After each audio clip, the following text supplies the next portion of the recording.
If you were to ask the average social democrat or social liberal their surface level politics, you might get a response something along the lines of, "Oh, I just want some more money for social programs."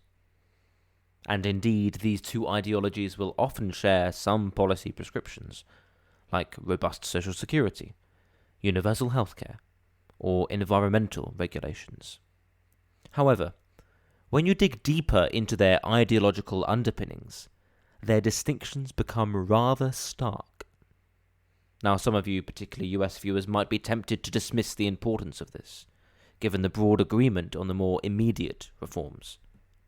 However, the varying political landscapes across other countries highlight the separate trajectories these ideologies take as they move further from these similarities towards divergent ideals. The key to understanding this lies in a realization that these ideologies do not simply occupy a similar space on a two-dimensional scale, but rather originate from entirely distinct schools of thought. Social democracy can best be understood as the application of socialist theory within a capitalist framework, whereas social liberalism is the application of classical liberal ideals within an interventionist economic framework. Now, a full red-blooded socialist may be confused by this categorization, as they would rightly regard the economic system of socialism to, by necessity, be incompatible with capitalism, as socialism can best be regarded as social ownership of the means of production, as opposed to a capitalist system in which the means of production are privately owned. However, social democracy is seen in many countries as a subset of socialism, with many self-styled socialist parties across the world supporting social democratic policies. The answer to why there is this recognition of social democracy as a subset of socialism is not purely within its economics, but rather its history and philosophy. Social democrats share many anti-capitalist and socialist ideals, and will often draw upon Marxist class analysis. However, unlike most Marxists, social democrats do not advocate for a complete departure from capitalism. Instead, social democracy involves a mixed economy, balancing market capitalism and state intervention. The theory is that the defects of the capitalist system can be rectified by the state as the vehicle for public good.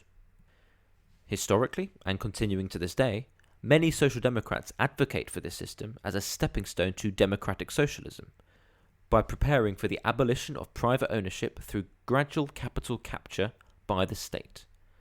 Others have seen social democracy as an end unto itself, with the best of both regulated capitalism and state socialism.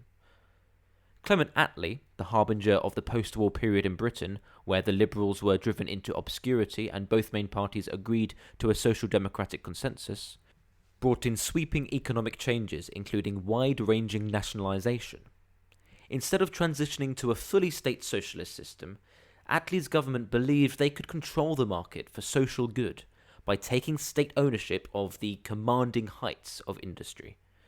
This included major sections of the UK economy such as coal and steel. The other end of the social democratic spectrum is what is often referred to as third-way politics, embodied by politicians such as Tony Blair. With the advent of neoliberalism, a new consensus was formed around the infallibility of global capital, where even many social democrats came to believe that capitalism was the best economic system for generating wealth, even if flawed in terms of distribution. Third-way politics, rather than completely rejecting neoliberalism, kept the internationalist free market model, but fused it with the principles of ethical socialism, wherein the economy should serve society by redistributing the fruits of the capitalist system and promoting social justice. This meant that this new form of social democracy shifted focus from a system based primarily on national ownership to a system in which the state and corporations collaborate for the common good.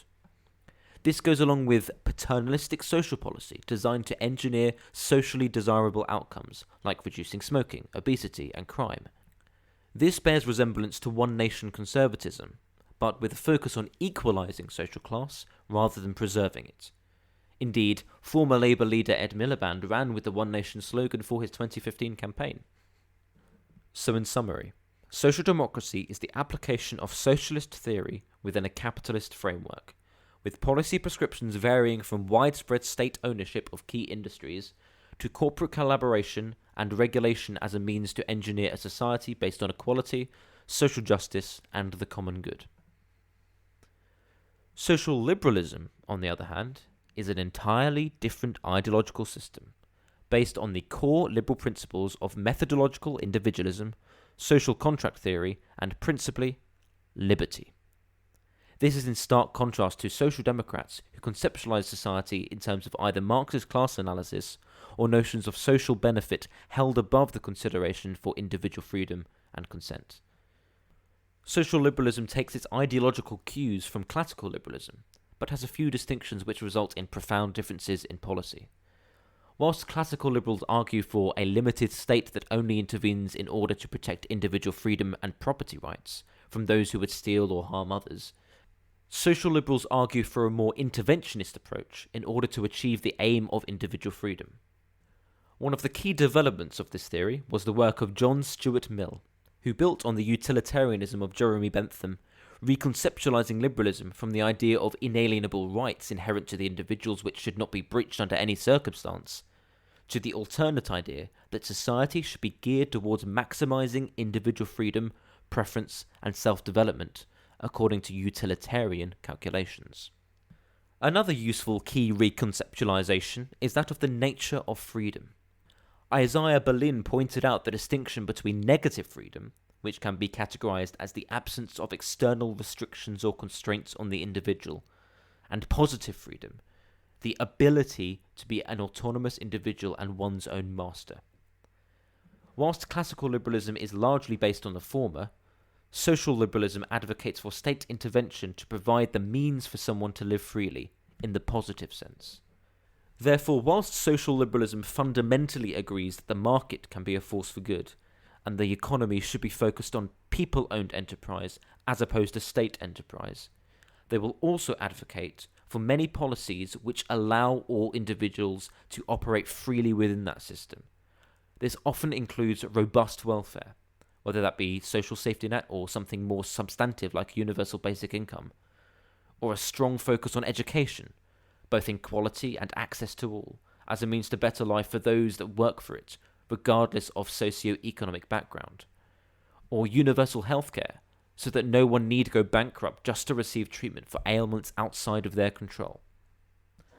So whilst social democracy can be thought of as a balance between the economic growth of the free market and state policy which engineers more egalitarian outcomes, social liberalism is the ideology of equal opportunity, as understood to mean a system in which individuals from all walks of life are provided the means to be able to compete with one another in a free market system based on merit alone. If you've enjoyed this video and would like to see more of this kind of content, please consider liking down below and of course subscribing to the channel.